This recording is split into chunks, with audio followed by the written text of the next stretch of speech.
Welcome to another episode of the Unexpected Podcast. My name is Alisher, and I am joined with Matt, Evan, and Ted. Ted is joining us as a special guest. In this episode, we are going to talk briefly about Ardacon because we just all got back from Ardacon in the last 2 weeks or so. And then we're probably going to spend more of the episode's time talking about everything that we know so far about the Rise of Angmar Legendary Legion Supplement book because there is a lot, and that is very exciting for the next few months before the new edition comes in and changes it all. Um, so as a general kind of, I think we're probably going to go around and maybe just talk about one quick highlight from Ardacon in terms of like general stats from the tournament. Team USA, which all four of us were on, ended up getting third individual or as a in the team competition. I think generally speaking, we had a really solid showing throughout. Everyone did really well. All four of us had the opportunity to play in the Masters, um, which was also a very fun experience. I don't want to take away from anyone if they want to talk about a highlight from that. But our highest performer was Matt, who got fourth. So I think also a pretty strong showing for the US. But if we want to just quickly go around and talk about a highlight from the tournament, Matt, you played in what is a gauntlet number of events. You played in 16 games throughout the duration of the tournament. I did. And I have to say, so there were two highlights of Ardacon. One and the most important being the COVID that I brought back with me as a gift, a parting gift. And I apologize to anyone who may have contracted it from me. I'm not quite sure you would have, because I really just kind of came down with symptoms on the plane ride Yeah, back. I can't think of anyone who might have contracted COVID from you. No one at all. Yeah. Oh, except for Evan, who got it probably on the plane ride back. And then Evan then gifted it to my wife. So so that was fun. And a big shout out and thank you to whoever gave it to me. But other than that, the highlight, my highlight of Ardacon had nothing to By the way, do. quickly, if you played against my dad and you ended up having COVID and you just didn't notice or something happened, he's not actually pissed at you. He's just being passive aggressive, which is how he usually is. So you're fine. One Don't feel person, guilty about it. one person listening who's like, "No, Matt." No, it was me. Yeah, that's right. I will. That's fine. I will just hunt you down and tear out your soul. Um, so anyway, my best experience at Ardacon actually had nothing to do something that had nothing to do with gaming. It's something I actually learned about after the fact when Evan told me, which was um, my first game in Masters. I played against a really fun individual from Poland. It was a great game, and unfortunately, his name escapes me now, and I could look it up. And I apologize to you, my opponent, whose name escapes me, but we had a great game. We then went our separate ways. And I think Evan played him like 2 or 3 games later. And this Polish gentleman said, "Oh, your last name's Iverson. Are you Matt Iverson's brother?" And that one comment right there, being mistaken for Evan's brother, was worth the entire price of admission to Ardacon right there for me, which none of you will understand till you're in your 50s, and then you will understand it. So for those of you who aren't in your 50s, you have no idea why this was so important to me. For those of you who are in your 50s, suck it. Let that happen to you. Evan, do you have a highlight that comes to mind?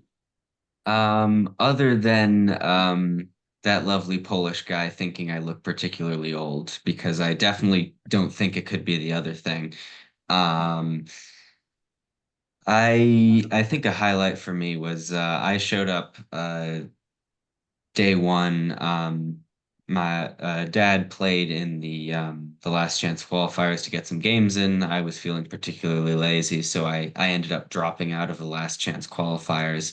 But oddly enough, um, for whatever reason, it didn't register that I was dropping out of the qualifiers. So I ended up playing the first game. And not only did I end up playing the first game, I ended up being matched round one against last year's world champion, Jake Rawson, um, which was seeing as I had started the day hoping that it was going to be completely stress free and I wasn't going to have any games, especially any intense games, was definitely an interesting turnaround. Um, but I did end up playing him, and we ended up having a great time. Um, so I think that was definitely like a a surprising but fun highlight. Fair enough. And I do think I pulled it up. I believe the Polish guy who you guys played's name was Zachary. That sounds right. I'm not going to try to Zach, I'm sorry, I forgot your name. I apologize sincerely. Unless you were the guy that gave me COVID, in which case. Yeah, that's not even a particularly like hard name to remember. Well, you're right. It's just unfortunately, I meet so many people over the course of Ardacon. This is fair. Ted, a highlight from the tournament, any of the events, because you also played in the full 16, right? I did, fortunately. Yeah. So I think my highlight was really getting to play in the Masters. So I went with the 5-day ticket to play in the last chance qualifiers, not having qualified. I did pretty well there, went 3-1, lost on table one in the last round, but because I think Matt placed second in the tournament, they were giving spots to the top three. I ended up finishing fourth and getting bumped up to qualifying for Masters. So ultimately, I didn't do that well in the Masters. I think I would 1 win, 1 draw, 4 losses. But just getting to play in the event and having all 5 days just playing 3 or 4 games a day was super, super fun. Especially considering like when I left home, I was like, I'm gonna play on Wednesday, try to figure out what to do Thursday, Friday, maybe take, vacation, go to Warhammer World, find something to do with my time. So just getting into Masters was probably my highlight. And then just out of all 16 games, everyone was a blast. Like all great opponents, fantastic games. So really good event. Yeah, I'm gonna see if I can try to very quickly find his name. I was thinking about it. So I did not play in the full 16. I played in 12 games, 6 in the Masters, 6 in the GT. I honestly want to say that my highlight of the tournament was in the GT. I played against a British guy, I want to say round 3, who had a Hunter Orc army. We were playing Divide and Conquer, which is a very, I think, is one of the more chaotic scenarios from like a good perspective. A lot of things are happening all around. Um, and we just had a really lovely game. He was playing Hunter Orcs, but really like just focus on the small heroes and like spamming them out. Um, and we just like from start to finish, like the Ardacon rounds are very like interesting in the sense that I feel like everything is so tight from the minute you get to the table to like figuring out your oath and starting the game. It feels like you lose 15 minutes right off the bat from your 2 hour allotment. So like being able to have an opponent who is like really like interested in like also getting into the game. We had like really pleasant exchanges throughout. Like Hunter Orcs are a very like definitely they're more popular because of Pits of Dol You don't really see them played a lot in the US anyways. I know they're more popular in the UK. I don't see them a lot in the US. So it was fun to be able to play against that. But all around, it was just absolutely a blast to get to play against him. And I really think of the 12 games. It was also, it was really also fun traveling, whatever it is, 4,000 miles just to play Ted, who lives an hour, 2 hours away from me, and Evan, who does it, who maybe 4 or 5 hours away from me in the Masters. So that's also a highlight. We all came hoping to represent our country, and in the end, we just had a civil war. So, I was saving that for the low light of the tournament for me. I was playing oh, that you, was the playing against me was the absolute worst moment. flying across the ocean just to lose to Alisher. I mean, Devastating. Ted and I have this like it's a good thing. Like Ted and I really don't have any, I don't think anyways, any animosity in the game, but like we have a really cool detailed rivalry of just like we've played in Las Vegas, we've played in Chicago, we've played a bunch here between Pennsylvania and Virginia, and now we've played in Manchester. I think hopefully both of us are hoping to go to a tournament in Vancouver. And so it's destined that he and I are going to play in Vancouver next. So On the plus side, Alex Garland is making a movie about our Ardacon experience. So there you go. Well, yeah, like I said, Ardacon was absolutely a blast.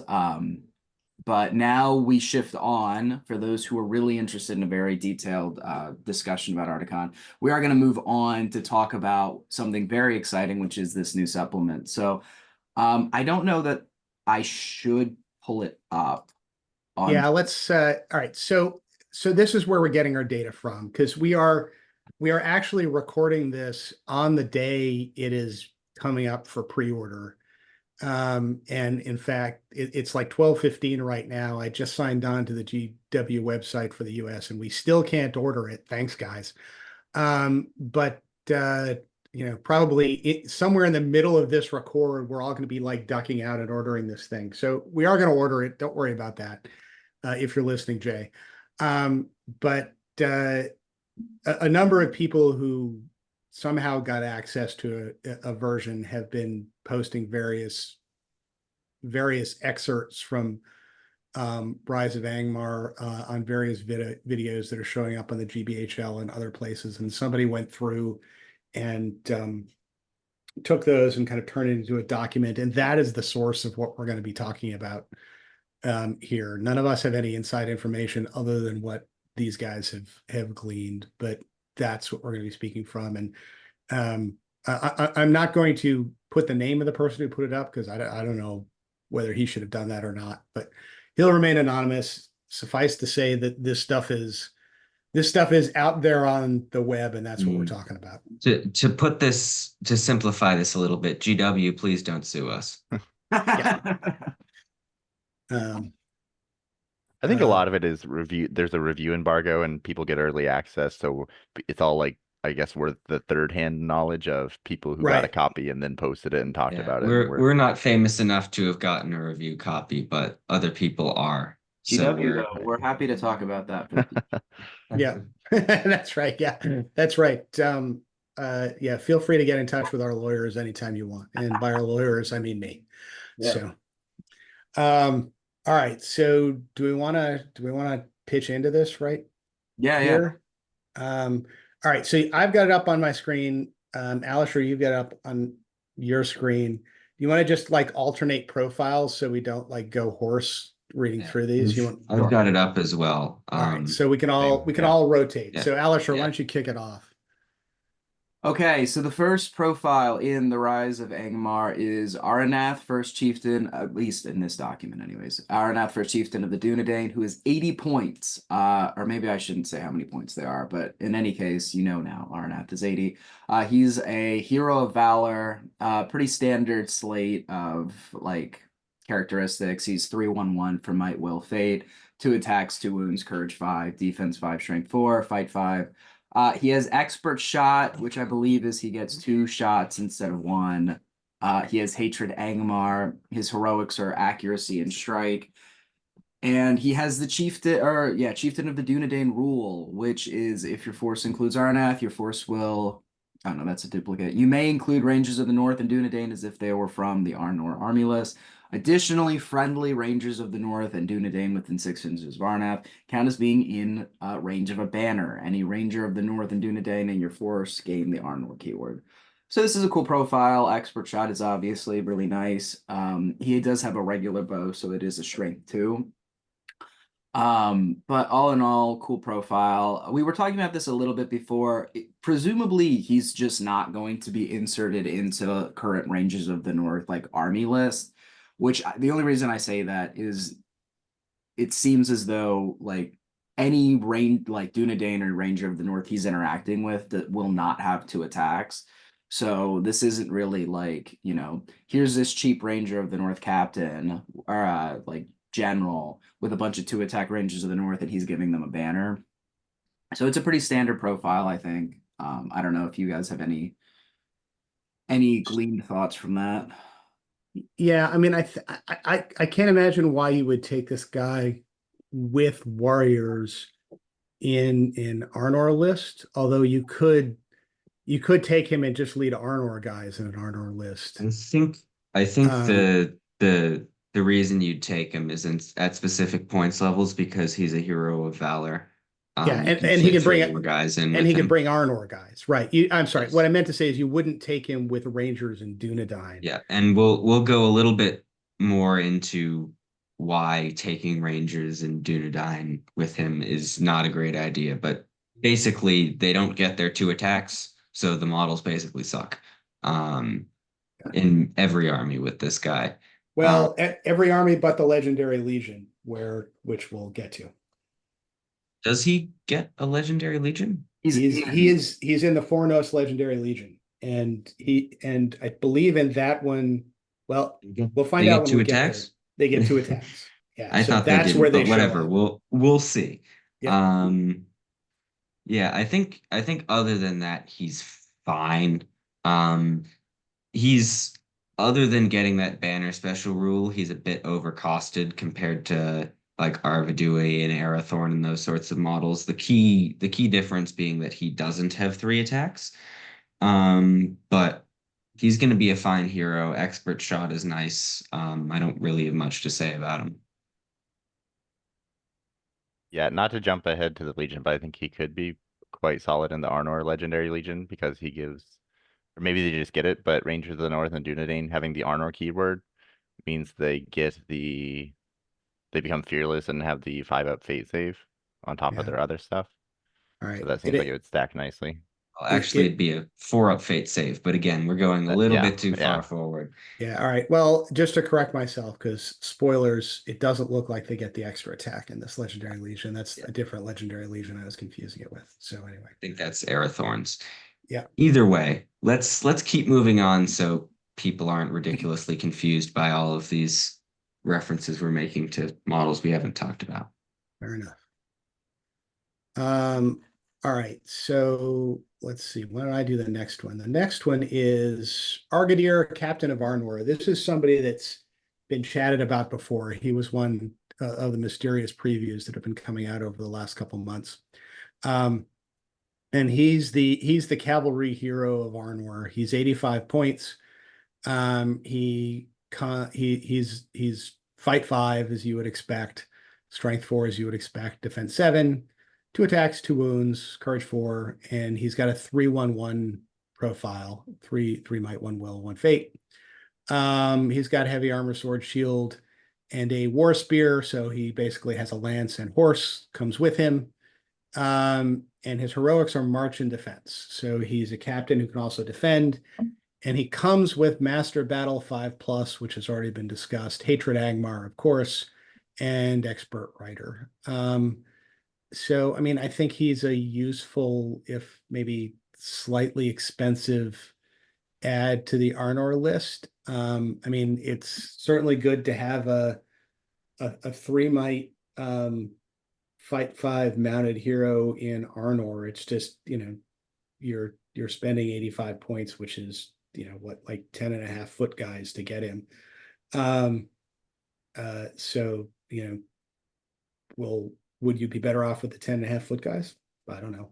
But it certainly does add something to Arnor to have this guy in the list. It adds something that, Arnor doesn't have. Yeah. I think because I agree he's a bit overcosted. I think there's definitely a debate between taking him and just taking a Captain of Arnor, because Captains of Arnor are 55 points. So it's a 30-point difference.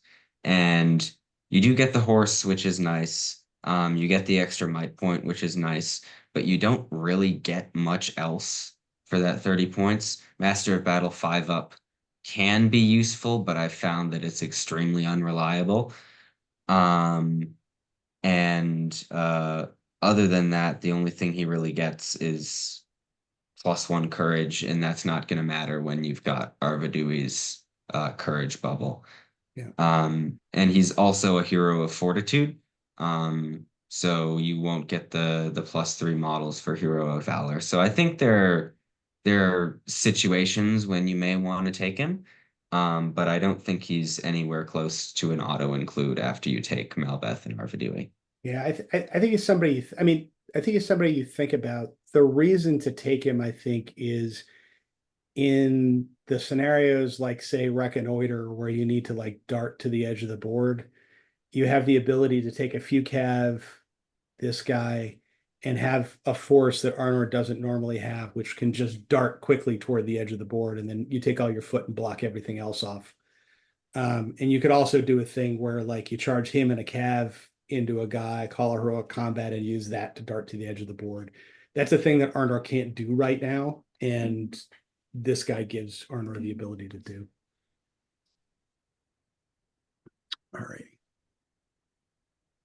Okay, so I guess I'll go next. And it's a pretty simple profile, but I think a rather potent one, and it's the Knight of Arnor, um, which is we were really debating what points level these guys were going to be, because that's going to be the deciding factor, and they ended up being 14 points. So there's 6 more points than the standard warrior of Arnor, and their stats are basically the same. Fight 4, strength 3, defense 6, 1 attack, 1 wound, courage 2. And basically the only difference is they swapped their spear out for a war spear, and they have now gained a horse. These guys are really strong, in my personal opinion. Thank God they didn't do what I thought they might do and make them 13 points, which is just chalking on the horse and then swapping the 1-point spear for a 1-point war spear. So I'm glad they at least made them 14 points, but still these guys are very efficient. They're, I believe, the same points value as a Knight of Minas Tirith with shield, and they basically just swap out the courage for fight 4, and they also have hatred Angmar tacked onto that. So they're a really efficient profile, not quite as ludicrous as the warrior of Arnor, but still I think you could take 3, 4 of these guys, and they're a really good add to an Arnor list. Yeah. Alrighty. That leave me with the long one. Yeah. Yeah. All right, Earnur, the last king of Gondor. So 100 points base, Hero of Valor, from Gondor, and there's a whole bunch of stuff on here. So he's your fight 6, strength 4, defense 7, 3 attack, 3 wound kind of guy. He's got 1 fate because he dies. He can buy an armored horse and a lance, which is pretty good. His heroics are Resolve, Challenge, and Strike. And then he's got a couple special rules which are of debatable importance. First of which is if he's the target of a heroic challenge, he can never decline under enemy circumstances. Additionally, he must always charge an enemy hero if he's able to do so. And then Master Duelist, which means at the start of a fight, including him, after resolving any special rules that affect an enemy model's fight value, but before any heroic strikes are resolved, he may increase his fight value to match that of a single non-monster model he is engaged with. And then on top of that, he's got kind of the King of Men restriction of you can't take him with any other named heroes from the Minas Tirith army list, and every ally is impossible allies if you include him. So, as Evan pointed out, at least in the version that we're looking at here, it doesn't say that you can't take him. It says that if you take him, then you lose your army bonus, which is +1 courage. So, Yeah, In the beginning, yeah. and then every alliance will be impossible allies. So, I mean, Evan was positing taking Arnor and Boromir, Knight of the White Tower, together, and saying, yeah, I will surrender my +1 courage and get these 2 decent guys. So Master Duelist, correct me if I'm wrong, but this basically is in case he fights Azog, Bolg, Gil-galad, and Aragorn standing near whatever that little kid is in the Glorfindel. defense, and Glorfindel and defensive. Yeah, and that's about it. It's not overly useful, and when you look at the legendary legion this guy's in, it's going to be even less useful, because he has a way to get fight 7 in that legion, which means that he is literally, I'm fairly sure, only effective against Gil-galad, which is obviously extremely limiting. So I honestly think when you're taking this guy, you can just ignore both of those special rules. Just remember to block off. If you don't want him to charge heroes, block off the heroes with your other models so he can't charge them, and then he can charge freely. But other than that, the reason I was talking about taking him in a Minas Tirith list is he's really efficient for his points. He's only 100 points, and he's got all of the stats that you want. He's got fight 6, he's got defense 7, he's got 3 attacks, 3 wounds, courage 6, 3 might, 3 will. 1 fate obviously isn't the best, but it's fine if you've got 3 wounds and defense 7, I think. And he can take, crucially, both an armored horse and lance. So if you fully kit him out, he's 120 points. So compared to like a Hurin, he's 30 points more. Compared to a Faramir, he's even less. And getting fight 6 and 3 attacks over them is a massive buff, in my opinion. And I think if I'm taking a pure Gondor list, I'd probably try and fit him in over those 2 heroes.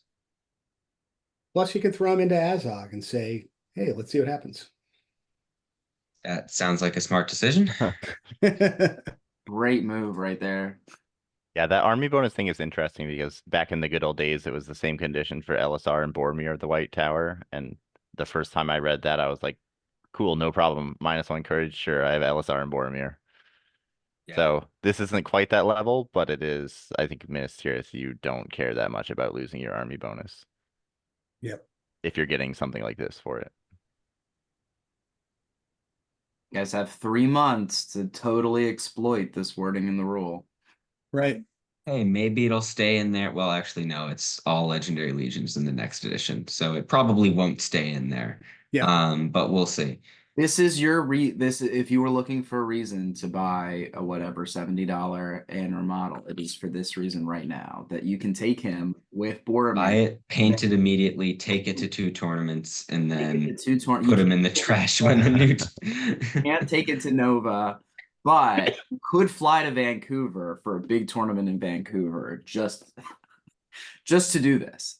But I still think this Forno, having him in like a Fornost Legendary Legion, which I assume is going to carry over to the new edition, would still be fun. So it's not like you need to throw him in the trash. It's just the historically abusive use of him and Boromir together will only last for a few months.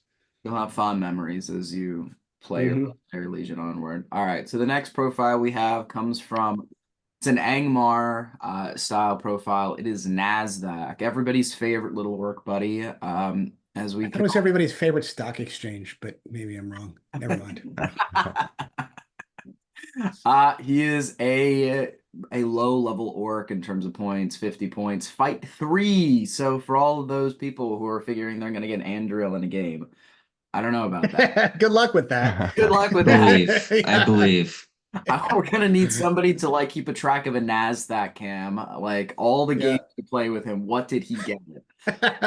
We need like the montage of Nasdaq trying to grab all the fun war gear and just getting crushed by the people who happen to be carrying it.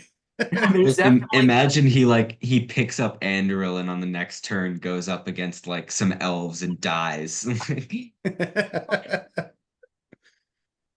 Yeah, absolutely. This is like a new game inside the game. You might lose 0-12, but you probably have some cool war gear on Nasdaq to show for it. So, like I said, fight 3, strength 4, defense 5, 2 attacks, 2 wounds, courage 3.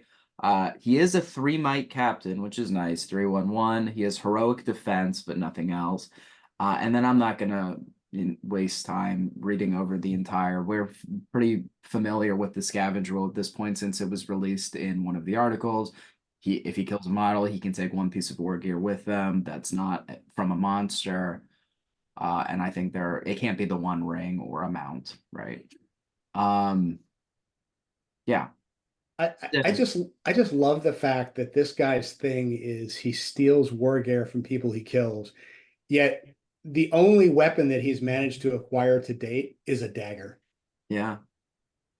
I mean, which I guess what we've just established, that's not very good. Maybe he's a new, maybe he's an intern right? Like Yeah. he He's just up and came coming. up and he's like, hey, I can steal all this stuff, you guys, watch this. And then every single battle he goes into, he fails miserably. Yeah.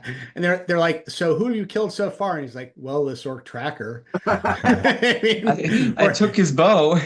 this hobbit. You know? Yeah, exactly. Yeah. Exactly. I mean, 3 might gives him a niche, but I think that niche is pretty small, especially because he doesn't have March. And really the reason you take the sort of captain level models in Angmar is because you want the heroic march, and he doesn't give that. I think he might be fun to use a little bit, but he's not really an optimal choice, I don't think. I remember when this profile came out and we did a review on it, like everyone in the community was like, this is the coolest thing ever. And then we do a video and Evan's like, this is literally trash and I'll never play it.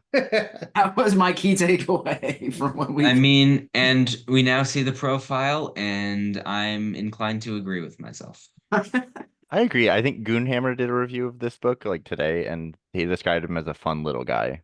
And they He's said Lord of the Rings a fun players little love a guy, fun man. little guy, and I think that's the perfect thing. Is he great? No, but he is a fun little guy. All right. Yeah, yeah.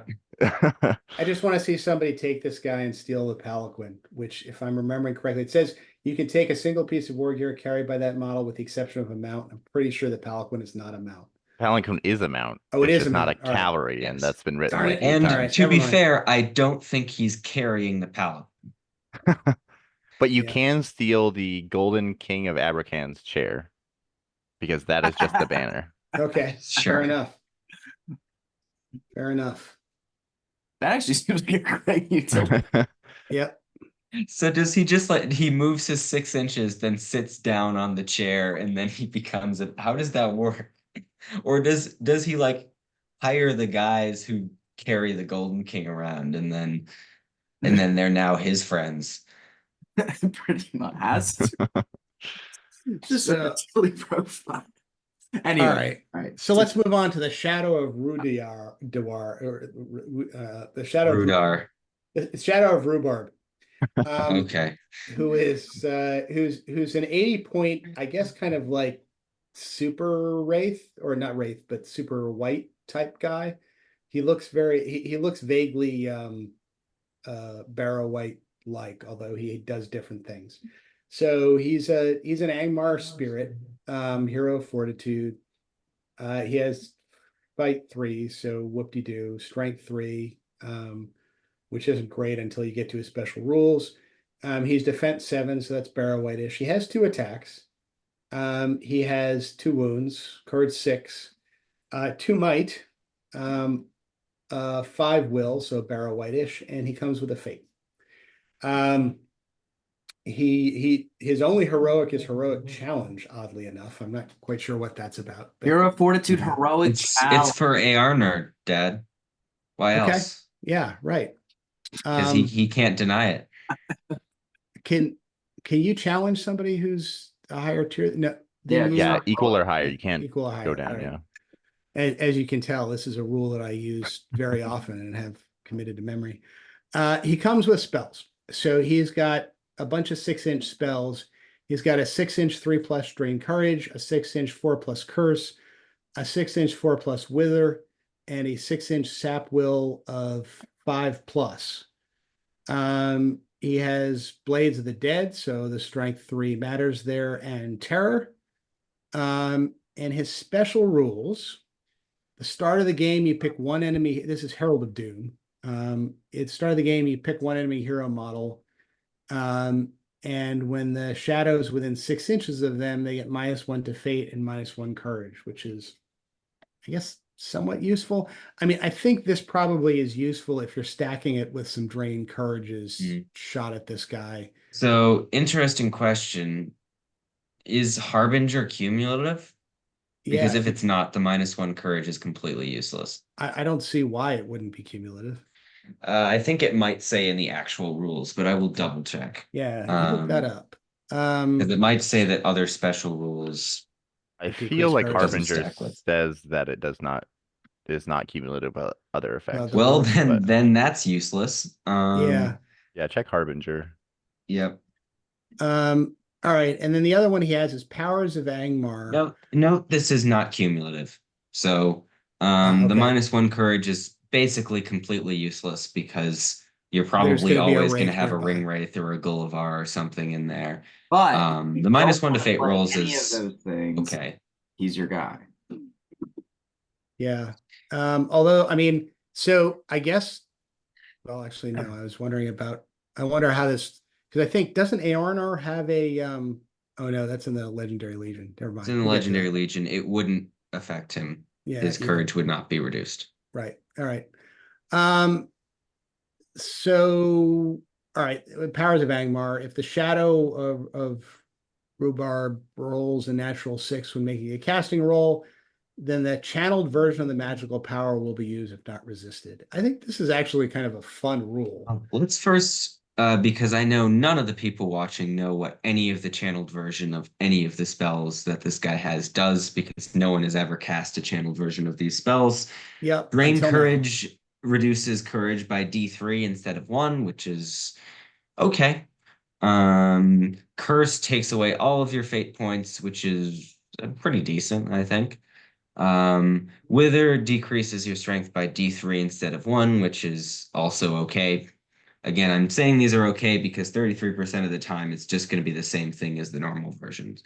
And then Sap Will decreases your will by D6 instead of D3, which might have some useful applications, but is generally okay as well. So I think personally the special rule is nice. It's not overpowered or anything like that. No, I don't think it's overpowered, but I think it's a fun thing to go off every once in a while. Especially because no one is ever going to channel any of these spells outside of this special Exactly. rule. So Yeah. it's nice to have this effect.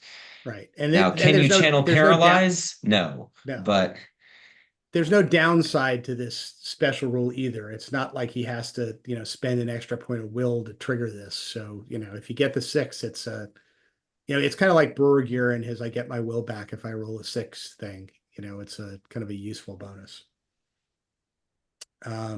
So that looks fun. Whether he's worth 80 points or not, not sure, but that's almost 2 Arrowites right there. yeah.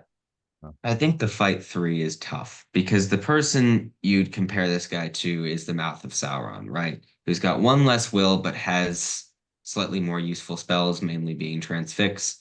And the Mouth also is Strength 4, which I think is still slightly worse than Strength 3 in Blades of the Dead, just because Blades of the Dead is so good. But fight 3 is really tough. Yeah. Although I think I'm assuming this guy wants to fight next to somebody else. If you can figure out how to get him into combat. I think he's also, if you don't have like a Gullivar or something, he's a pretty decent choice to go and smack paralyzed models around because he's got Blades of the Dead. Yeah. Yep. Yeah, he feels Especially all if you right. throw a Like Drain Courage in beforehand. yeah. He feels like a very anti-hero focused profile, and he shows up in an army list that has ring wraiths and barrow whites in it. So it feels like it's a very competitive slot for what he wants to do. Yep. Okay. Right. So surprise, it's the Shade. The Shade has been completely reworked, which means that you can, once this book comes out, you can no longer use the old Shade. So this new Shade here, yeah, which is actually a very big change because other than Gullivar, the Shade was probably one of the biggest reasons to use Angmar. Whenever you saw an Angmar list, you'd either see the Shade or Gullivar or both. And now the Shade has been completely changed, which means that he's going to fill a completely different niche in Angmar.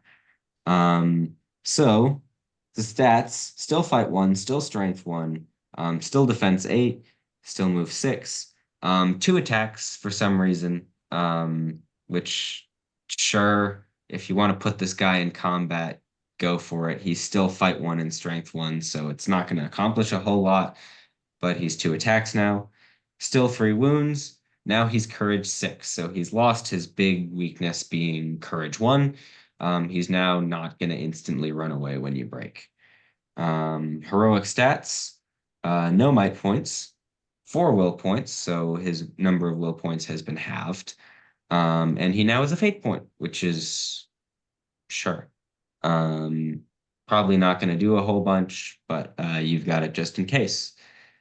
Still his Blades of the Dead, still his Terror, and has now swapped out its crazy, uber overpowered -1 to the fight special rule for 3 new special rules, which I'll go over. So the first one is Conduit of Angmar, which is a passive special rule. If there's an Angmar Ringwraith model within 6 inches of it, that Ringwraith can use the shade to determine line of sight and range when casting magical powers, which is actually pretty nice. A nice range increase, and basically what you can do is you can hide all of your Ringwraiths behind a wall or something and then move the shade out and then just cast from the shade, The raid's like which is a nice little shade, buff. Yeah, the shade is like an antenna, right? Yeah. And then additionally, after making a casting roll within 6 inches of a friendly shade, a Ringwraith can, an Angmar Ringwraith to specify, can choose to deal a single wound to the shade and add 1 to the casting roll. So basically, you're going to be doing this probably twice per game because the shade has 3 wounds. Depending on how important that third spell is, you might be doing it 3 times a game. It's But possible note you're that going to do will it kill your one shade. more because I assume you can fate the wound, right? Yeah, you can actually fate the wound, so you might actually be doing it 3 times. So actually, that fate could be pretty useful. And yeah, I think this, while of course the resource you have to spend to do this special rule is a costly one, I think it's a pretty strong special rule. Because getting +1 to casting rolls, especially when you really need them, is very strong. Next special rule is Swirling Mists, which is active. So if you get transfixed, you cannot use this.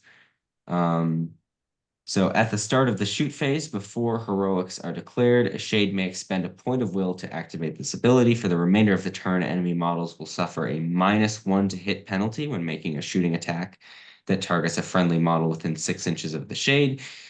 If the enemy model is within 12 inches of the shade, they will suffer a -2. So basically what this means is that you can spend a will point, you get a sort of Shadow Lord-esque buff within 6 inches of the shade. It's not hit on 6s, it's -1 to hit, which in specific circumstances is actually better, but is usually slightly worse or the same. And if the enemy model is within 12 inches, so if the shade is within 12 inches of the models that are shooting, that bonus is reduced to -2. Now this Out of is an curiosity. interesting interpretation because it seems to me at least that the first prerequisite of the special rule does not need to be fulfilled if the second one is fulfilled, which means that I'm fairly sure if the shade's in 12 inches of an enemy model, it just gives a -2 to hit. I might be wrong about that because the wording's a little weird. Yeah. But if so, that's really strong. Yeah. No, I mean, that's the way it's written here, but remember, we're not looking at the book. Just out of curiosity, you said something that kind of piqued my interest. You said that there are certain circumstances where a -1 to hit penalty is better than like a Shadow Lord's, you only hit me on a 6 thing. And what are those So I circumstances? might be wrong about that. Someone's going to need to check the book. So the question is, does a natural 6 always hit or not? I don't think so. No. And I had the same thought. So Yeah. if you are a Goblin Archer that moved Yeah. half, for example, AOL, you now cannot hit. If the shade is within 12 inches of you, you're a Goblin Archer that stayed still, you cannot hit. Yeah, you never hit. All right, fair enough. If you hit on a Question 4-up answered. and you moved, you cannot hit, right? So there are situations where this is better than the shade. Obviously, the limiting factor of this is you can only do it 4 times because the shade only has 4 will. but I think it's a pretty nice bonus. And then the final special rule is Ghostly Resolve, which is passive. Friendly Angmar orc models within 12 inches of one or more friendly shades. By the way, never take two of these guys. Add one to their courage value, which is nice. This is not the 6-inch shaman bonus that I think every Angmar player was hoping for. But +1 courage, especially at courage 2, is a pretty significant buff. So all in all, completely different model. I think it might have uses, but gonna have to test it out before we know for sure whether or not it's worth the points.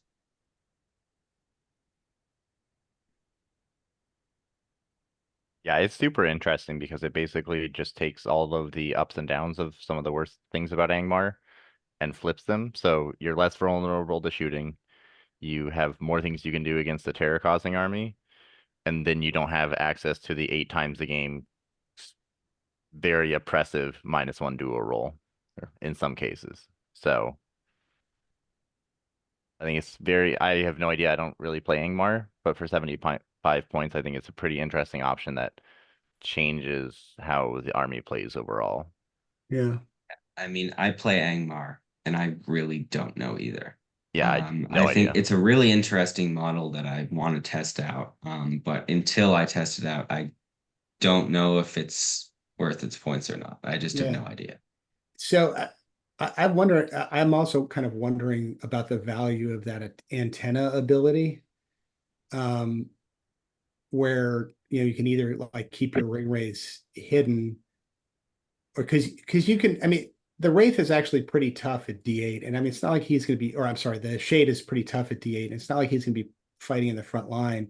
He's also kind of tall, so you can just kind of put him behind the line of orcs that he's now going to cause terror, and just you can have like a ring wraith on a horse run up within 6 inches of him, use him to cast the spell and then run back, which really I think will do interesting things.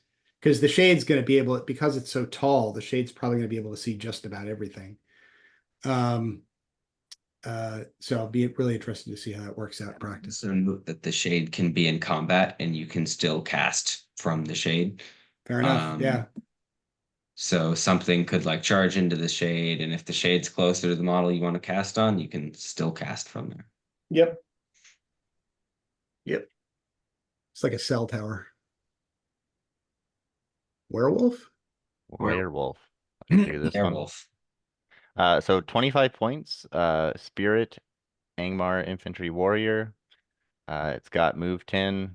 It's a super warg. It's move 10, fight 5, strength 5, defense 4, 2 attacks, 2 wounds, courage 3. And then they have Fell Sight and Terror. And they have Feral Charge, which is an active special rule, which when they charge an enemy infantry model, they gain knocked to the ground as if they were cavalry. So my big question then is, do they get +1 attack? I'm assuming not based on that. No. Right. No. No +1 attack. But strength 5 on somebody who's knocked to the ground. 4 attacks will do the trick. I mean, if they're not. So. And so there's interesting stuff that comes with it. I mean, there's one of the downsides we should mention that isn't in this document that I think has come out, is that they're on 50 mil bases, so it's a pretty big base. So it's like it's a quasi monster. Yeah. So that's but the Fell Sight is kind of interesting. Yeah. Where you can kind of leave these guys lurking completely out of sight somewhere on a flank, and have them run out and pounce on somebody and tear them apart. I'm not sure you want an army of these guys, but 1 or 2 might be fun to throw in a list, see what they can do. Yeah, I think the base is my biggest problem with them, right? Because it's like a scale. If they were on a 25 mil base, you'd see people spamming these guys. If they're on a 40 mil, you might take a couple of them. You said they're on a 50 mil? Yeah, that's what I've been seeing. That's really questionable. Especially because a lot of the good things these guys get are overshadowed by some of their weaknesses. Defense 4 is a big weakness. Courage 3 is a big weakness. Obviously, the base size is a big weakness. And just comparing these guys to something like a half troll, like sure, half trolls are only move 6, and they don't get the knock to the ground bonus, but they're just so much more reliable with their defense 6, and the ability to be spear supported. I think you could justify maybe 1, but you're not going to be spamming these guys. No, you're not. I mean, I think this is kind of like an ambush piece that kind of like hides somewhere in the backfield where it can't be seen by anybody but can get out quickly. And you wait until everybody resolves all their heroic moves and everybody's in there, and then this guy kind of like runs out and jumps on somebody. But yeah, because if this guy tries to fight in a battle line, he's just going to die because too many models are going to gang up on him and kill him with the defense 4. Fair enough. So, on to Hill Trolls, everybody's favorite thing. Hill Trolls, 75 points. I think it's the same like Cave Troll profile. There is one crucial difference. No. Sorry, I meant in terms of like, move 6, fight 6, strength 6, D6. Well, sorry, I said crucial difference. It's not overly crucial, but they are shoot value 4 up. Which affects their stones. They have a sword, so no two-handed weapon, but yes, 4 up. That's nice for that throw stone. And then they have Pathfinders, which I think we've been somewhat introduced to in the past with Woze's Legion. At the start of the game, if you have any number of hill trolls in your force, select a single piece of difficult terrain on the board other than a water feature. Friendly Angmar models do not treat the piece of terrain as difficult terrain. This still does not allow a model to fly out of a wood. That's cool. Hill Troll Intelligence, which is the big thing that we've been speculating about as a community. A Hill Troll may reroll a single D6 in a dual roll when fighting solely against infantry models, but not monster models. If your enforce includes Burder, he also gains the special roll for the duration of the game. This is cool. I think at Ardacon, Andrew and I were speculating about it. This is like the Hill Trolls have learned the art of the backhand. So like they swing and then they just like smack you backhand to get that reroll dual roll. This is a cool profile. I like it. yeah, I mean it does solve some of the problems that trolls have. This is another one where, do we know the base size for this one? Is this another 50 mil? I think it's 50. Oh, all right. Well, I mean, that's the main problem I have with them, right? Because Cave Trolls have their 40, which is really, really good. These guys have 50, which makes things tougher. But it's better than 60. It is better than 60. Yeah, and they get an extra D6, which is useful.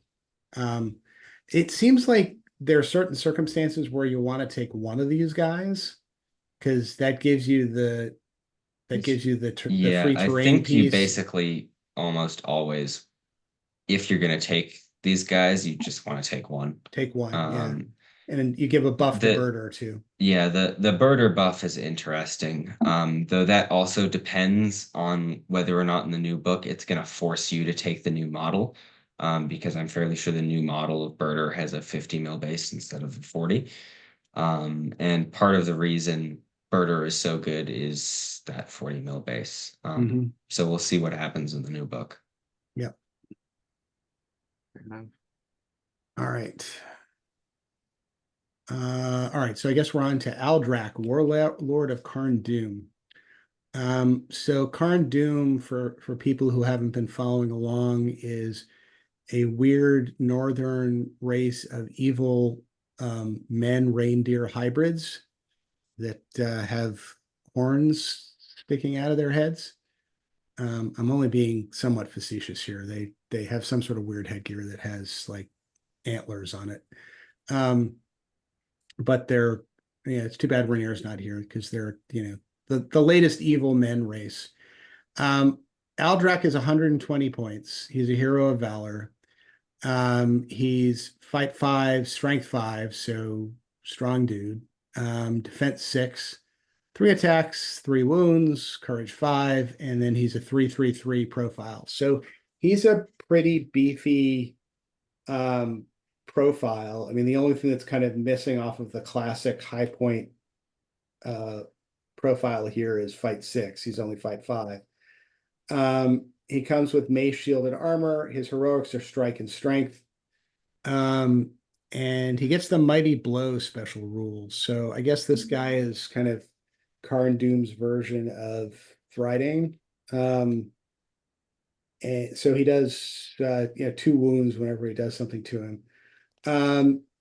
And then he has special rules. Warlord of Carn Dum, friendly Carn Dum models within 6 inches reroll failed courage tests.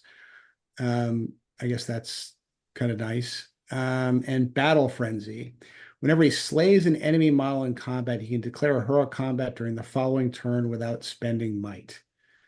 Which is interesting because you have to do some record keeping here and remember, like, from turn to turn, if you killed a guy in the last round, which I know I'm going to have a problem with, but I'm sure you youngsters with more agile brains can keep track of it. But I mean, that seems to be an interesting special rule where he can kind of, go from combat to combat, and continue to get these heroic combats. Yeah, and it's not a hugely challenging special rule to get off, right? You just need to kill one guy. Yeah. And if you called a heroic combat last turn and you were successful in that heroic combat, congratulations, you can do it again this turn. You got it the next right? turn. Exactly. So it's pretty consistent. Yeah. So this guy looks interesting. We'll put a pin in whether to take him because I think that depends largely on how the rest of the army does, but him on his own. The fight 5 is rough. The fight 5 and not having a horse is rough. Yeah. But he does have some nice stuff. But yeah, fight 5 doesn't have a horse and doesn't have +1 to wound as well.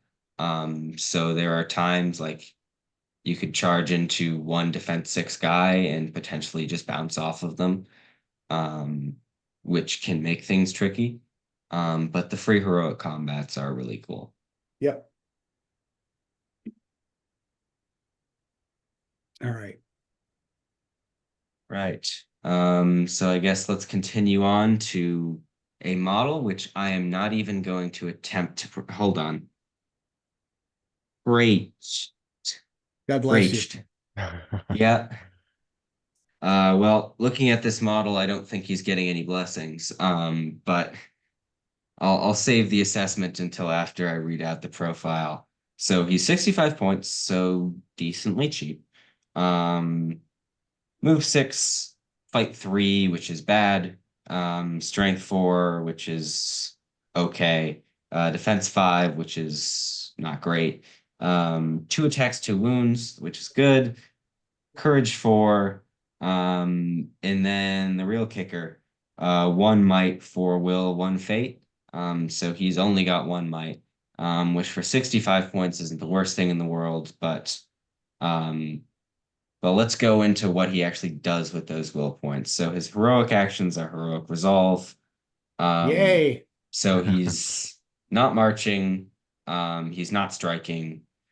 He's basically just going to be a heroic move bot. And then his amazing special rule, which is so disappointing. Incantations of Power, which is active after rolling for priority. Freight may spend a point of will to have one of the following incantations take effect until the end phase of the turn.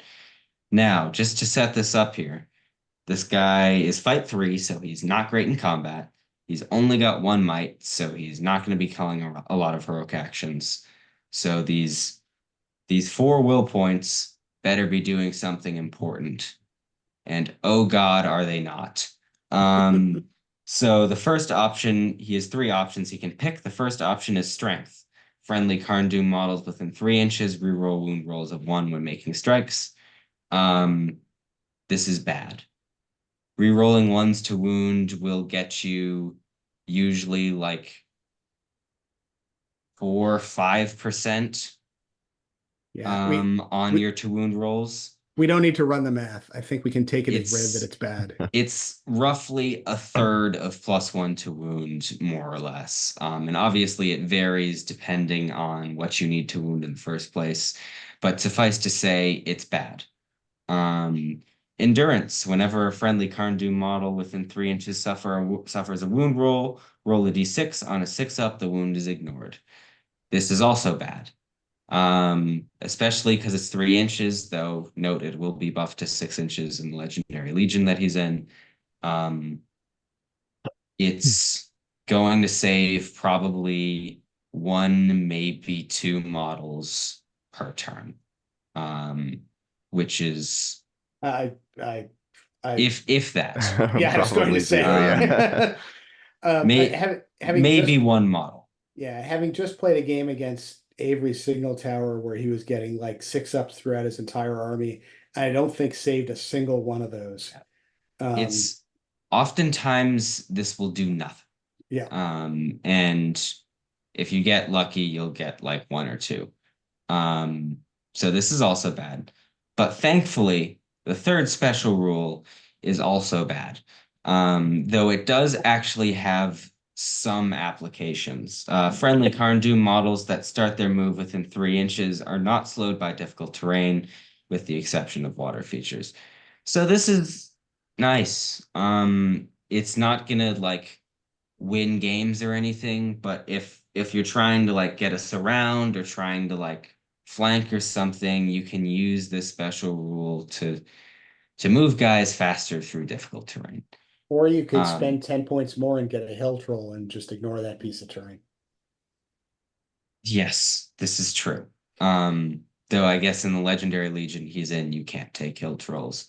So quick assessment of this guy, never, ever, ever, ever take him in an Angmar list. Ever.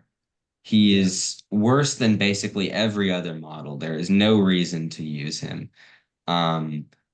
If he is in the Legendary Legion, in my personal opinion, and we'll talk about the Legendary Legion when we get there, I still wouldn't take him. His special rule is extremely horrible, and the rest of the stuff he gets just suck because he's only got 1 might and he's fight 3. So, when I was reading his Incantations of Power special rule, I was at first curious because it didn't have that thing that you often get with these, like I get to choose 1 of 3 things, where they say, you can't choose the same one 2 turns in a row.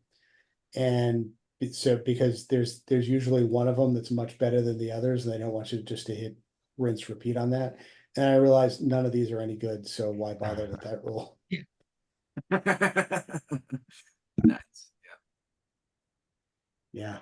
I usually tend to be more receptive to new models than Evan does, but no, this guy sucks.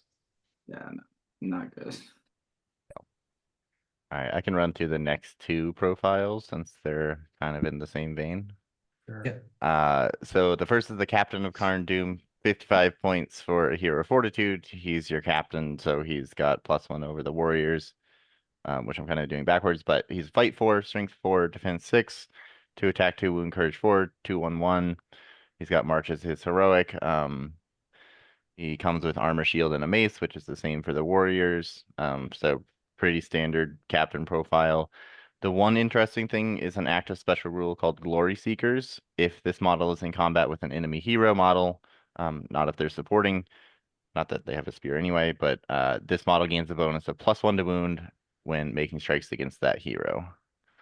So that's kind of interesting. And then just to quickly go through the Warriors of Carn Dum, 9 points for a Fight 3, Strength 4, Defense 5, 1 Attack, 1 Wound, Courage 3 dude, Armor, Shield, and a Mace. So they're capped at Defense 5. And then these guys can buy a banner for 25 or a spear for 1 point, and then they have the exact same special rule. So they get +1 to wound enemy heroes, not if they're supporting, and these guys can get spears. So 10 points for a spear guy. So that's kind of interesting. I don't know how you guys think this fits into the Angmar list as a 9-point warrior model that can be strength 4. I think it's kind of interesting because Angmar doesn't have a lot of killing options necessarily.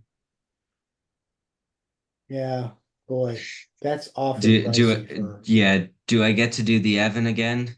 sure. These guys are bad.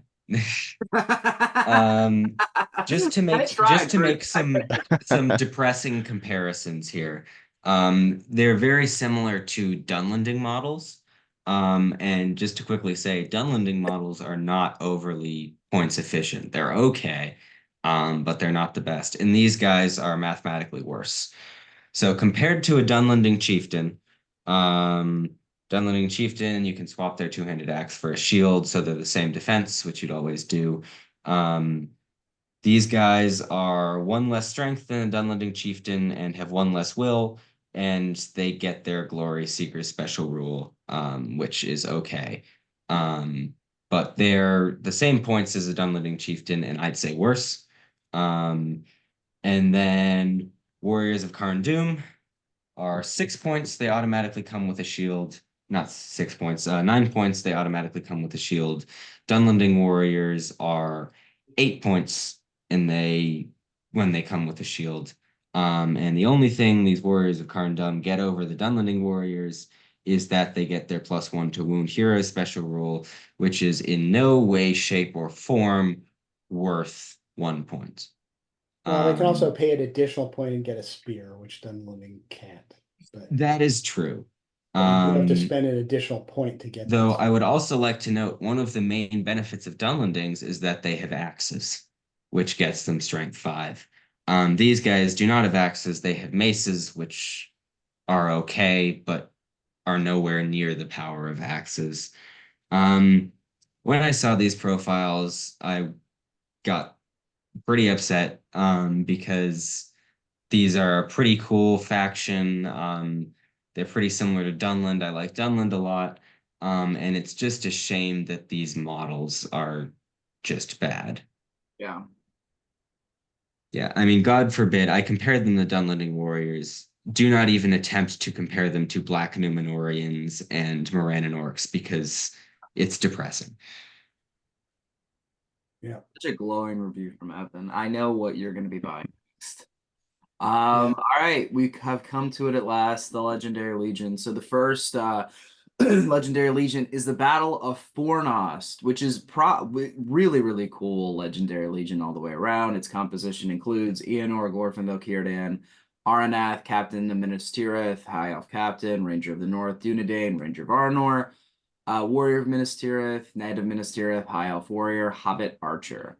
You must always take Earnur and Glorfindel in your force, which I will note is actually very doable with with the points cost. A lot of times with 2 big heroes, I always feel like you lose a lot from the army. In this case, I feel like these are perfectly cost in a way where they're not too much for the list. Hobbits, never mind, I skipped. Your Gondor hero models can lead Gondor models, and only elf heroes can lead elf warriors. Hobbits may only be in warbands of Rangers of the North or Dunedain, in which case they will count as a minor hero. The buffs that this legion gets is Earnur's Defiance. Earnur cannot have his courage value reduced by special rules or magical powers. I believe we said he was courage 6, so this is actually really solid.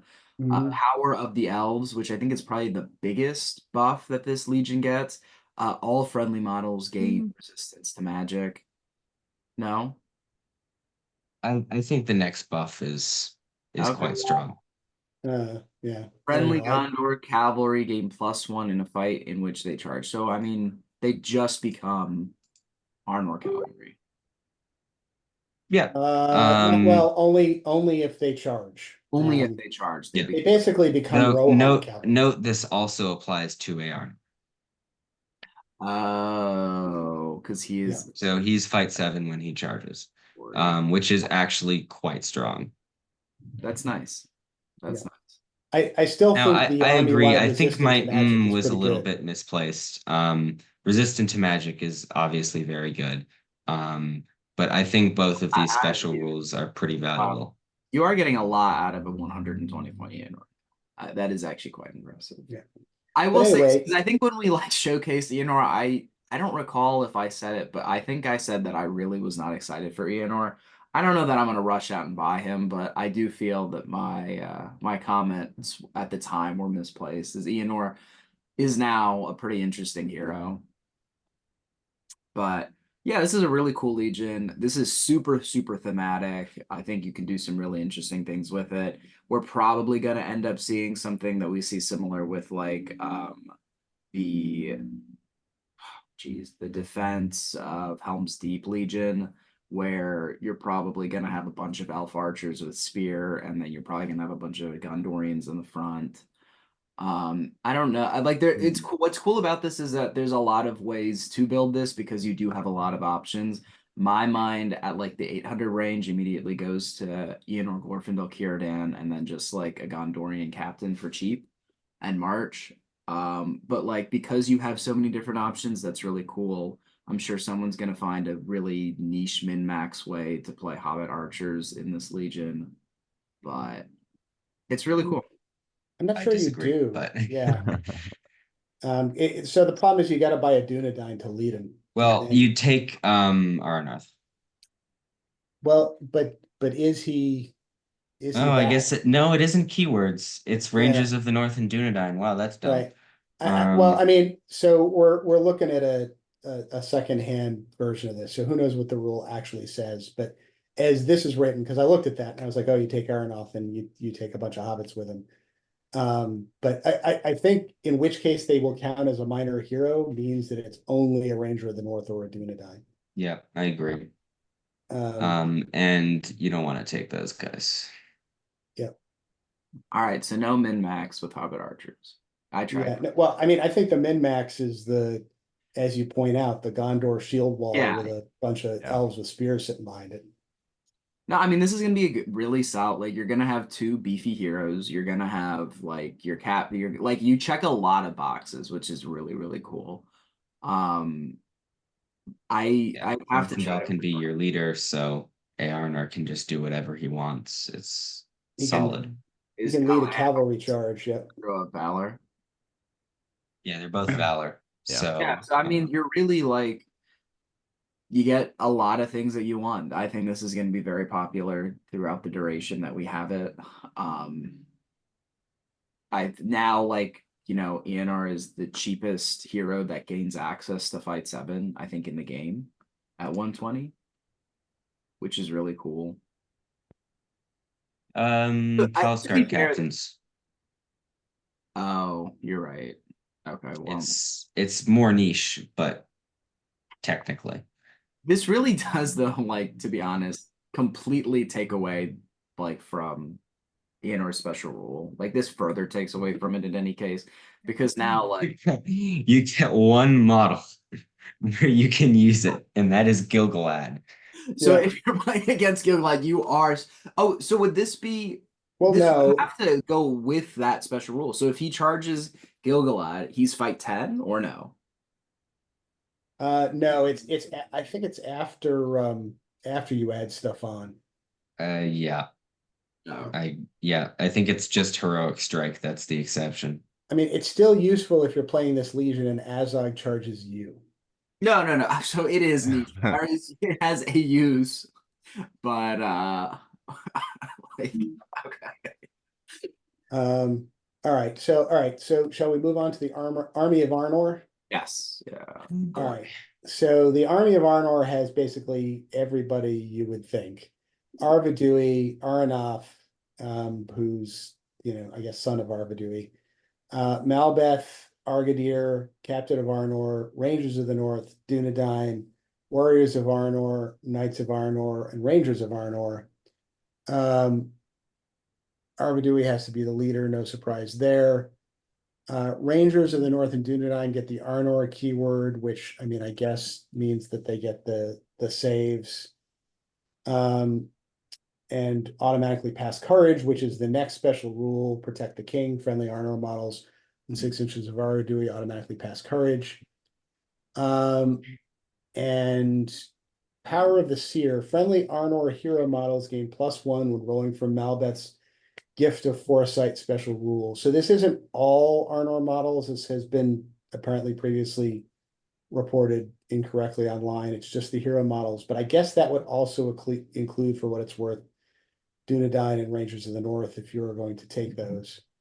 And If then, you'd like to make the army worse, then you could definitely take those guys. well, I mean, if you want to make the army worse, you could make it slightly less worse than it would otherwise be.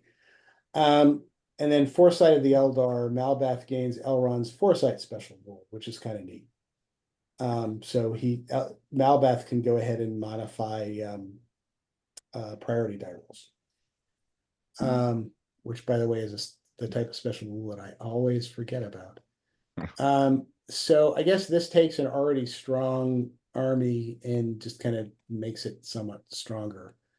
I mean, you're pretty much always going to be taking pure Arnor anyway, because you get all the bells and whistles, and now you get a legendary legion that gives you a few more bells and whistles. So I'm not quite sure why you would ever take Arnor without taking this legion. If you love Hobbit archers. Oh, right, yes. But other than that, no. For all the min-max Hobbit Archer guys out there. Right. Yeah. You. Yeah, this army is just silly. It's like they took an army that was already broken at low points, and then they just added things to it, right? The Dunedain, the Rangers of the North, and Arnarth, and I guess Argadir aren't like huge additions. They can fit in sometimes. The Knights of Arnor are big additions. You're probably going to take a couple of them in every Arnor list you play. And then the Power of the Seer special rule is just annoying. Again, at least it's not affecting the warriors, but it affecting the heroes is nasty. Because it makes Malbeth even more infuriating to kill. It makes Arvidui safer. Because he basically gets a fate roll before he uses his fate roll, because you can might this. And it also makes your captains really, really tanky, which they already were with their defense 7. And then the Foresight of the Eldar isn't huge, but being able to lose priority when it counts is pretty important. And if you want to try and force traps, you can do that. So it's a nice thing to have. So I think Arathorn is actually a good add to this legion, not because he can bring Dunedain or anything like that, but because it gives you access to strike in a hero that isn't Arvidui. So you can, because Arvidui, I think, remains kind of the core of this army. And it means you can safely hide him and send Arathorn out to kill things. Yeah, And he's also a hero of valor, which is nice. right. So yeah, I disagree with what I just said. I think Arnor is actually a pretty good addition at certain points levels. So you guys are saying you would take Aranath over Argadir? In theory. Yes, I think you would. Yep, I agree with that's that. the move I would take personally. I think I don't really love Argadir's profile from the perspective that he gives me Forlong impression. Sorry, Ted.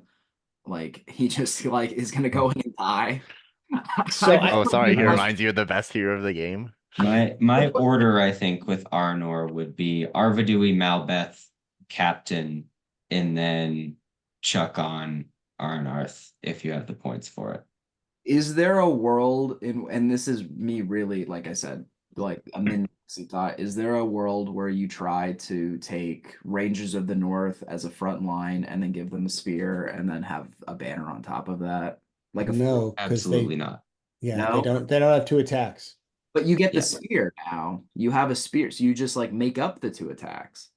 And you Yeah, get but the banner to bow. why wouldn't you just put somebody who's defense 6 in the front line? It takes away Or plus save and Arnor's save. biggest advantage, which is that it can just sit there and grind. And I don't think the +1 to Foresight is enough to justify the ridiculous cost of the Rangers. Yeah, Because you're essentially you could get 2 warriors almost for the price of one of these rangers.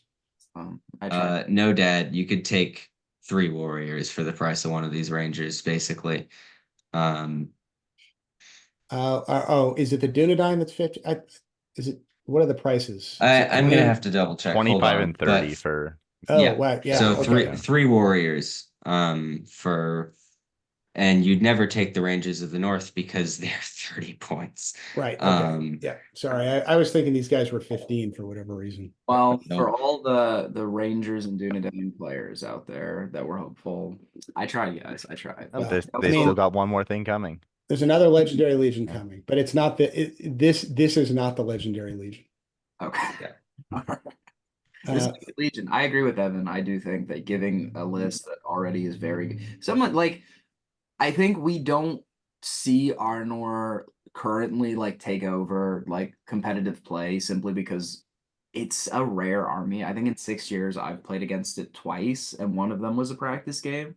Well, both of them were against Avery. So like in 6 years, I've seen one person play it. Yeah. The only thing that limits Arnor is its availability, and which has now been removed.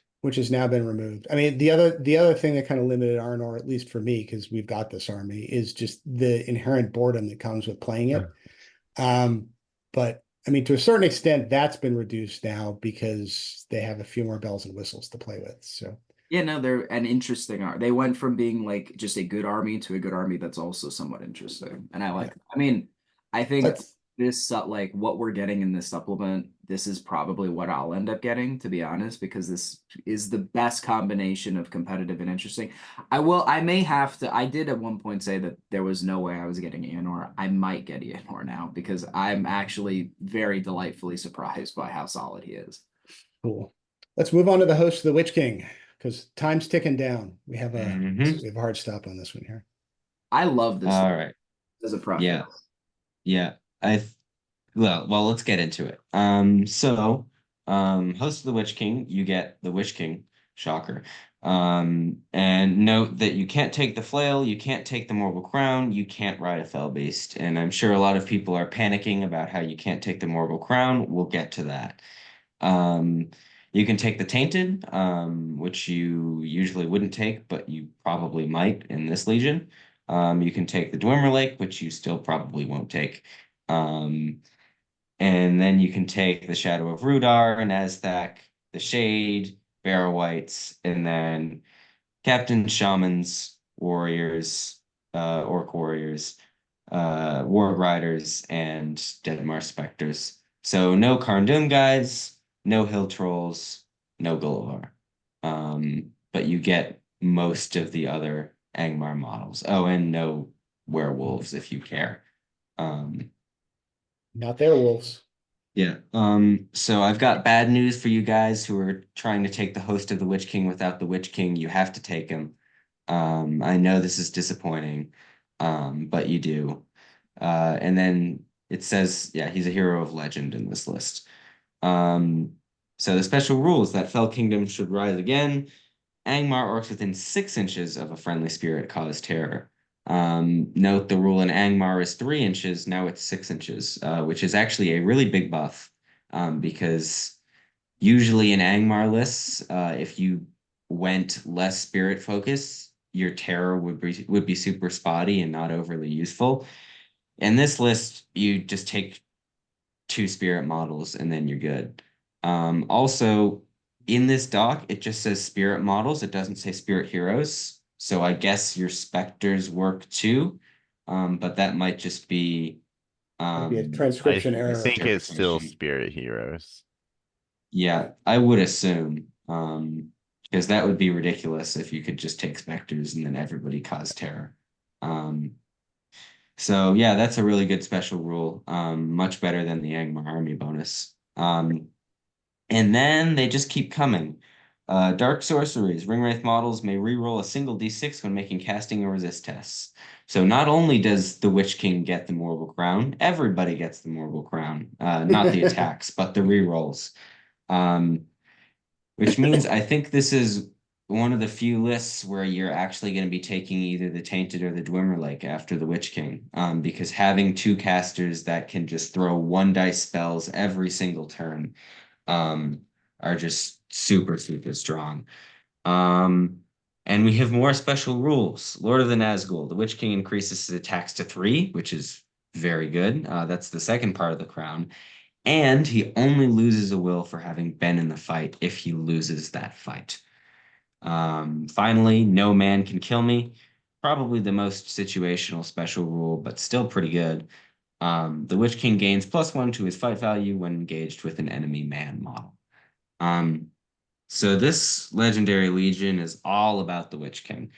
And I think there is a legitimate claim in this Legion to taking a 3-10-2 Witch King on horse, which is 105 points, and you get a 3-attack, sometimes fight 6 model that doesn't lose will points when he's in combat and can just 1 dice all of his spells. And that's a really, really strong model there. And it's going to save you a lot of points. There may also be an argument for taking the Dwemer Lake in this list, just for the ability to screw up people's ability to resist spells. That's true. And the Dwemer Lake can actually cast now that he can roll stuff. The reason I prefer the Tainted is because the Tainted is 2 might points, and in this list it's hard to get a lot of might points in there. Yeah. Because you're gonna want to take a Shade too. Because the Shade really synergizes well when you've got a bunch of Ring Wraiths walking around casting spells. I think at high points level, I could see an argument for Witch King, Tainted, Dwemer Lake, Shade, Captain. Potentially, yeah. But yeah, I think this army is pretty good. It's not, despite all of these boosts, I think it's not going to be overpowered simply because Angmar orcs suck in combat. And there's no way you can boost them, right? Because this isn't the old Shade, this is the new Shade. So it's going to have inbuilt weaknesses, and it's going to have really strong strengths. So I think it's going to be a fun list. I mean, one of its inbuilt weaknesses is that all the Arnor armies that are suddenly going to be popping up all over the tables are going to chew this up and spit it out. Well, yeah. Oh, well. But still, it looks fun. Army of Carn Dum. Somebody want to take a stab at that? Sure. So the composition is all of the Carn Dum guys we just said. So Aldrak the Warlord, Raked, who is the Vassal or Prayer guy, Captains of Carn Dum, Angmar Orc Captains, Warriors of Carn Dum, Angmar Orc Warrior, Angmar Orc Rider, and Orc Trackers. You must take Aldrak, who is the army leader. That makes sense. The special rules for the Legion are Show of Strength. If a Carn Dum hero kills an enemy model in combat, then for the duration of the following turn, they get +1 to their fight value. Which seems kind of niche and hard to pull off, but cool. Banners of Carn Dum, the range of your banners is increased to 6 inches, so another Evilman Legendary Legion with giant banners. Cool. And then Words of Power, the range of Frake's incantations are increased to 6 inches, so the mid prayers that you can do 4 times a game are now slightly larger, but exactly as mid as they were before.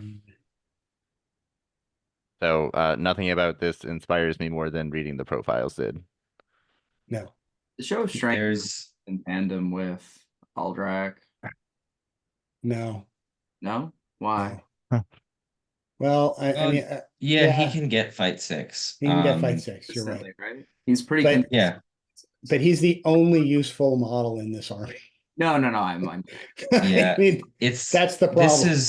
This is a seriously depressing Legendary Legion, not just because the boosts it gets with special rules do nothing to help the inherent shittiness of the warriors and the heroes that are in it. You're also incentivized to not take Carn Dum warriors because you have Angmar orcs in here and they're just better. The reason you take Carn Dum guys are words of power, which is a bad special rule because Frake is bad. And Aldrak's reroll courage special rule, which is decent. But even then, I'd say at least 50% of your army, if you're trying to take this optimally, which to be fair, there's no reason to because it's still a bad list, is going to be orcs because you're going to have your Carn Dum guys in front and then your orcs behind. But I think there is legitimate justification to just take orcs in this list. And that makes me really, really annoyed. That presupposes there's a legitimate justification to take this list in the first place, which I don't think that there is. I mean, yes, you're correct about that. It's really because the 6-inch banner special rule is nice. But there is literally nothing else in here. There's nothing else that is of much value at all. Yeah. I don't know. You're I not suspect even that incentivized to take a Cara Doom guy with a banner. Just take an orc with a banner. No. Yeah. You can literally take Aldrak and then just take entirely orcs, including I guess you might want to take the Carn Dum heroes because they get +1 to their fight value sometimes, but it's like I don't get it. Yeah, I think the Carn Dum figures are going to get consigned to the same shelf that just right now has a bunch of Barliman Butterbur figures sitting on it. So you can take orc trackers in this list, which why? Well, I mean, that's the only way. That's the only thing they've got. It's that can nice. shoot. I mean, I guess the Orc Warriors could buy both. Yeah. But other than that, Angmar doesn't get orc trackers. Why do these guys get orc trackers? I don't know. Just so that you'll play it, obviously. Did it work? Are you going to play it now? It's just, yeah. Oh, yeah. The orc trackers really made this list just like uber broken. I'm going to take it and win every tournament now. No, it's just. We've already don't get spent it. more time on this list than it Yeah, deserves. This Let's move on. list makes no sense. Nothing about it is good. Nothing about it makes sense. It's just why. Yeah. Sorry, Ted. We brought you on to this episode just so you could review the Cara Doom stuff, and this is terrible. Carn Dum, you slandered for long. Can't believe it. Yeah. Sorry about that, Ted. We'll never forget. Please don't hate us. Wolf Pack of Angmar. Composition: Wild Warg Chieftain, Werewolf, Fell Warg, Wild Warg. Werewolves benefit from Warg Chieftain heroic actions and stand fast. Leader of the pack. The leader of this force gains an additional might, will, and fate, and is treated as a hero of valor. Howl of the Wolf. Once per game, at the start of any fight phase, your leader may use this ability until the end of the turn. Friendly models gain +1 fight and reroll 1s to wound. Protect the alpha. If your leader suffers a wound, they become a 6-inch banner. Feral Charge. Your wargs gain the Werewolf's Feral Charge special rule, which, given that they don't get +1 attacks, is not that great. I don't know. About Certainly an improvement. You have to win the fight. It is. Yeah, you have to win the fight, but I mean, if you do win the fight, you're still, getting 2 strikes at strength 4. I mean, it's a fair point to Alisher. You have to win the fight. You do have to win the fight. Look, I mean, this is not a legendary legion that anybody's going to take to win a tournament. But one thing I will say for this is it does look like a fun legendary legion. Yeah. And I think the feral charge kind of makes this more fun. This legendary legion clearly has a place and a purpose.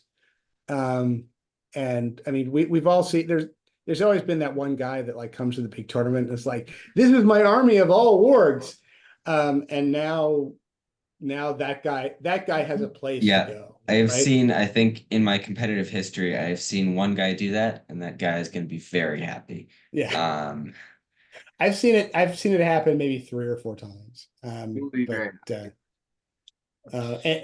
reason, Evan, is because you said in your competitive history, and like most of the time you will never see this guy on the top half of the tables, but he's usually there somewhere. There you go. I think most of the time is an understatement, but sure. Yeah. Yeah. I don't have much to say about this list. The Howl of the Wolf special rule feels pretty pointless to me. The reroll ones isn't that great. +1 fight might be okay, but in most instances it probably won't contribute that much. I think the fact that you need to run your Warg Chieftain into combat and wound them to get the banner effect is funny. And then have him run away. Um, So I think this rule is hysterical because this actually I think mimics like actual like wolf like behavior where the alpha runs in and like is all snarling and something, gets smacked and is like and then turns and runs away So and hides behind I a would like desk in disguise. I would like to note that this also mimics human behavior. Yeah. But yeah, I saw that and I thought that was hysterical. That basically you want to run the guy in, get him like smacked on the nose, and then just hide him behind everybody else and have him be a banner for the rest of the game. Yeah.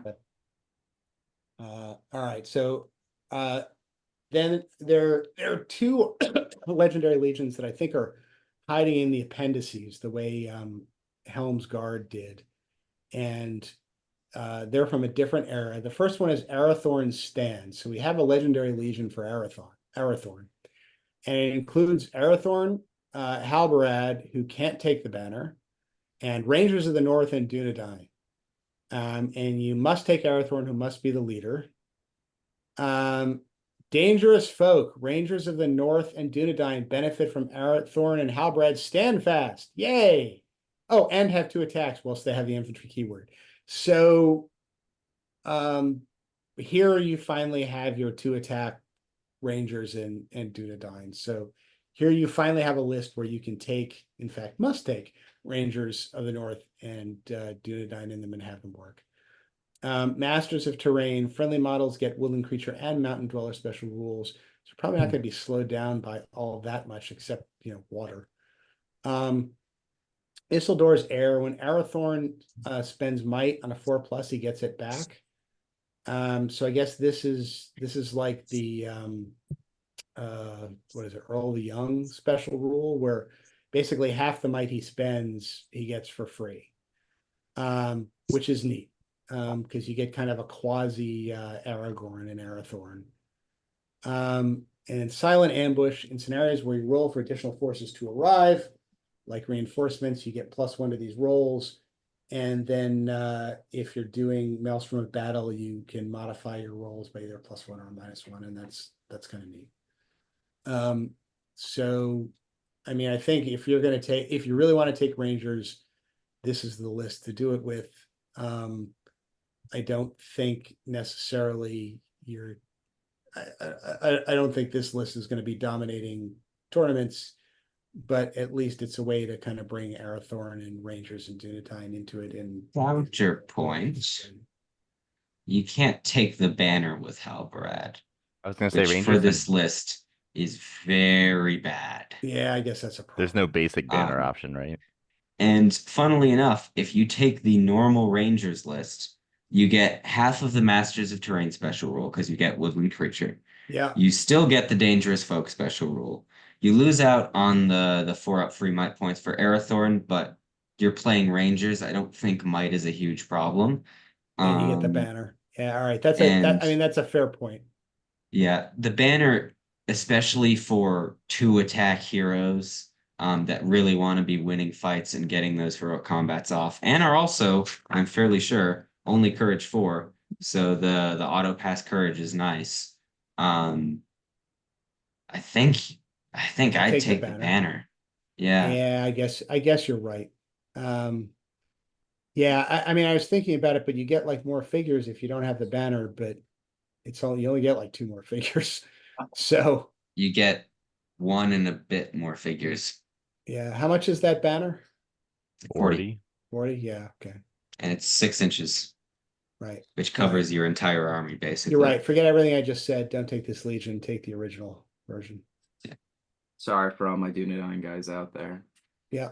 Sorry, guys. There's nothing in this book for you, Dunedain guys. Yeah, you really got nothing. All right. Let's do Burder's Horde real quick. Ted, do you want to take it since you're our Sure. guest? Yep. All right, so Something other than Carn Dum. right, yeah. This is probably the crown jewel of the legendary legions. You must take Burder, who is the leader. In addition to that, you may take orc captains, orc shamans, wild orc chieftains, orc warriors, ward riders, hill trolls, and wild wargs. For special rules, you get the same thing as the other one, Masters of Terrain. So you get Woodland Creature and Mountain Dweller, which is nice for everyone, I guess. Burder gets a fearsome foe, so he gets Blood and Glory, which is kind of cool for him. Additionally, he gains the Spiritless special rule for the rest of the battle if he slays a hero in combat. And I imagine that's on top of his existing profile. So if he kills, so he has Blood and Glory, so if he kills a hero, he becomes a banner for the next turn and becomes fearless for the rest of the game. And then they have an ambusher's special rule. I think I saw this, but I don't have it here. And I kind of forgot what it is. So All right. So we You don't remember? have this paraphrased in what we're looking at, but what this says is it is basically the ambush rule for the Shire Legendary Legion for Burder's Warband. So I guess Burder's Warband can ambush. It's cool. it'll come on like turn 3. Yeah, something like that.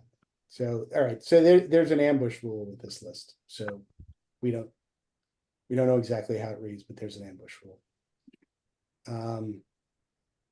So I guess if you want Burder, this is what you go with.